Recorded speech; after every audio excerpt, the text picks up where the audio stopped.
நான் உங்க ஏஎஃப் தமிழ். இந்த வீடியோல என்ன பத்தி பார்க்க போறோம்னா, நவுட்டோஷிப்ல ஒரு ஹிண்ட் ஒண்ணு கிடைச்சிருக்கு. எப்ப ரிலீஸ் பண்ண போறாங்கன்னு சொல்லிட்டு. அத பத்தி தான் இந்த வீடியோ நம்ம டீட்டெயிலா பார்க்க போறோம்.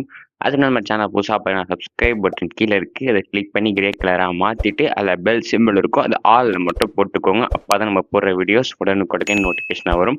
எல்லாம் சப்ஸ்கிரைப் பண்றீங்க. ஆனா அந்த பெல் நோட்டிஃபிகேஷன் வந்து ஆன் பண்ண மாட்டீங்க. அத மட்டும் ஆன் பண்ணி வச்சுக்கோங்க. ரீசென்ட் டேஸ்ல வந்து சோனியா கார்டு நிறைய ஹிண்ட் குத்திட்டு இருக்கான். எப்ப நவுட்டோஷிப்ல ரிலீஸ் பண்ண போறாங்கன்னு சொல்லிட்டு. அப்படி என்ன ஹிண்ட்னு பார்த்தீங்கன்னா, சோனியா பேஜ்ல வந்து இன்ஸ்டா பேஜ்ல ஒரு ரீல்ஸ் அப்லோட் பண்றதா இருக்கட்டும், இல்லைன்னா அவன் ஸ்டோரி போடுறதா இருக்கட்டும், நருட்டோ ரிலேட்டடாவே போட்டுட்டு இருக்கான். நருட்டோ ஷிப்டன் கமிங் சூன் ஒரு போஸ்ட் ஒன்று போட்டிருந்தான். அதை நான் உங்களுக்கு அப்பயே சொல்லலாம் தான் பார்த்தேன். என்னன்னா ரிலீஸ் டேட் கன்ஃபார்மா சொல்லனால நான் உங்களுக்கு மென்ஷனும் பண்ணல. அவனே ரிலீஸ் டேட் சொல்லுவான். அதுக்கப்புறம் நான் உங்ககிட்ட சொல்லிக்கலான்னு பார்த்தேன். ஆனா அவன் இப்போ வரைக்கும் ரிலீஸ் டேட் தெரியல. எனக்கு இப்போ கிடைச்ச அப்டேட் வரைக்கும் டிசம்பர் மந்த் வரப்போகுதுன்னு சொல்லிட்டு வடக்கன் சைட்லேருந்து நம்பகத்தன்மையான ஒரு அப்டேட் ஒன்று கிடைச்சிருக்கு.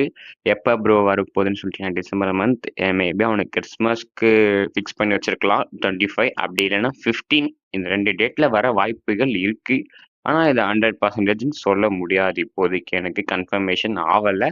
50க்கு 50% தான் வாய்ப்புகள் இருக்கு. வருமா வராதான்னு சொல்லிட்டு. இப்போதைக்கு இந்த மந்த்ல வரும்னு சொல்லிட்டு ஒரு லீக் ஒண்ணு கிடைச்சிருக்கு. அத நம்ம அப்டேட் பண்ணியிருக்கோம். இந்த மாரி அப்டேட்ஸ் வந்து அடுத்தடுத்து வரும். திடீர்னு நோட்டிஃபிகேஷன் ரிலீஸ் பண்ண போறாங்கன்னு சொன்னாலும், அடுத்தது நம்ம ஃபர்ஸ்ட்டா போடுற மாரியும் வரும். நம்ம சேனல பார்த்தீங்கன்னா மறக்காம சப்ஸ்கிரைப் பண்ணி வச்சுக்கோங்க. அண்ட் தென் பெல் நோட்டிஃபிகேஷன் ஆல்ல போட்டு வச்சுக்கோங்க. அப்பதான் நாங்க டக்குன்னு போடுறப்போ உங்கள டக்குன்னு பார்த்து உங்களுக்கு அப்டேட் என்னன்னு தெரிஞ்சுக்க முடியும். அண்ட் தென் அடுத்த வீடியோ சந்திக்கலாம். By guys.